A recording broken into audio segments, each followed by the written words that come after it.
कर दी। बिस्मिल्लाहिर्रहमानिर्रहीम। अस्सलाम वालेकुम प्यारे बच्चों, आज जो हमारा मौजू है वो है जमात नाहम के पेपर में से सवाल नंबर 2 जो कि अशार की तशरीहात पर मुश्तमिल है।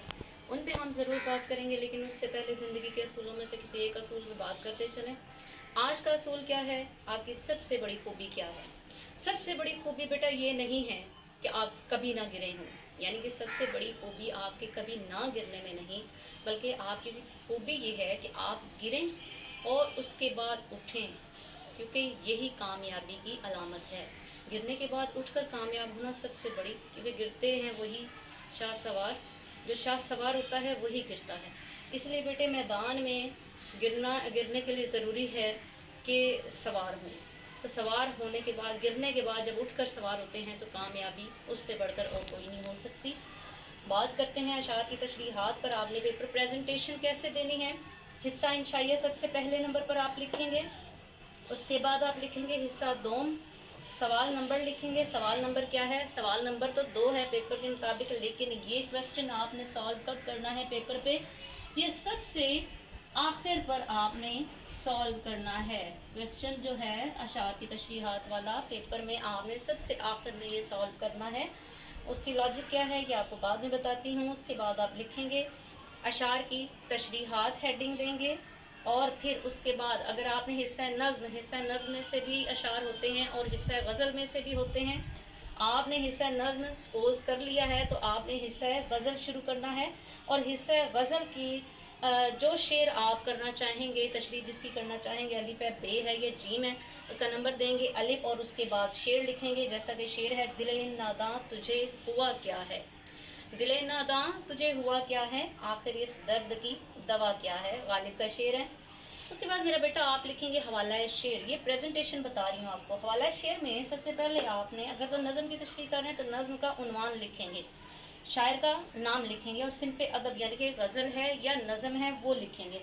लेकिन अगर आप गज़ल कर रहे हैं तो आप नज़म की बजाय क्या लिखेंगे? गज़ल लिखेंगे, शायर का नाम लिखेंगे और सिनफ़े अदब लिखेंगे, गज़ल, दैट्स इट।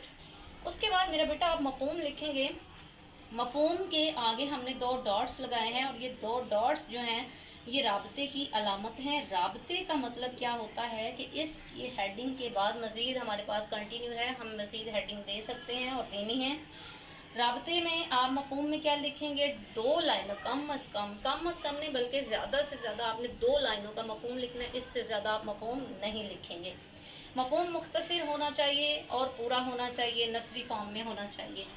मफ़हूम के बाद आप लिखेंगे तशरीह। तशरीह एक मुश्किल कह सकते हैं कि एक मुश्किल चीज़ है। किसी भी शेर की तशरीह करना बच्चों को मुश्किल लगती है, जबकि ये मुश्किल काम नहीं है। इसमें आपने क्या करना है कि स्टार्टिंग कैसे करनी है। स्टार्टिंग में आप लोगों ने शायर का उसलूब बयां, या फिर आप ऐसा करें कि शेर की तशरीह करते हुए शेर को देखें कि शेर के अंदर इस्तिफ़ामी अंदाज़ इस्तेमाल हुआ है, कौन सा अंदाज़ तकल्लम इस्तेमाल हुआ है, मक्ता है, मतला है, कुछ भी है, जो शेर है उस शेर के बारे में आप लिखें कि ये शेर, इस शेर में ये अंदाज़ अपनाया है शायर ने। उसके बाद शायर का उसलूब बयां आप 2 से 3 लाइनों में लिखिए, और उसके बाद आप शेर की तशरीह पर आ जाएं। शेर की तशरीह करना बहुत आसान होता है। अगर आपने शेर का मफ़हूम कर लिया है तो उससे रेलिवेंट जो बातें आपको याद आती हैं, जो बातें आपको लगता है कि इस शेर के मुतालिक हो सकती हैं, वो आप उसमें ऐड कर सकते हैं। और बेटा एक शेर की तशरीह में कम अज़ कम 2 अशार हवाले के लाजमी होने चाहिए। एक स्टार्ट में लगा दें, यानी कि एक पैराग्राफ के बाद दूसरा, और उसके बाद आखिर पर एक शेर लाजमी ऐड करें। ये 2 अशार हवाले के इससे हट के होने चाहिए और इससे रेलिवेंट होने चाहिए, वो आप लाजमी लिखिएगा दरमियान में मार्कर के साथ। इस प्रेजेंटेशन के लिए आप इस्तेमाल करेंगे मार्कर 605। तो अंडरलाइन भी आपने करना है डबल लाइन से। ये अच्छे तरीके से जब आप प्रेजेंटेशन देंगे, एक ट्रे जब सजी हुई, एक ट्रे में खाना जब पेश करते हैं तो आप उससे इमेजिन कर लें कि अगर एक गंदी संदी ट्रे है, उसके अंदर खाना इधर उधर बिखरा हुआ है, प्लेट कहीं है, ग्लास कहीं है, रोटी कहीं है, कोना कहीं है, तो कैसा लगेगा मेहमानों को। और अगर आप एक ट्रे सजा कर लेकर जाते हैं एक तरतीब के साथ, तो वो कैसा इंप्रेशन देगा मेहमानों को। यही बात बेटा पेपर की। अगर आप गंदा पेपर लिखेंगे तो चेकर जो है वो आपको गंदे मार्क्स देगा, और अगर आप अच्छा पेपर लिखेंगे साफ़ सुथरा तो चेकर जो है वो आपको अच्छे मार्क्स देगा। अच्छे मार्क्स लेने के लिए आपको प्रेजेंटेशन अच्छी देना होगी। ये तो थी अशार की तशरीहात।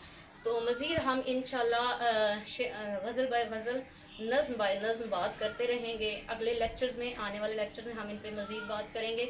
आज के लिए इतना ही।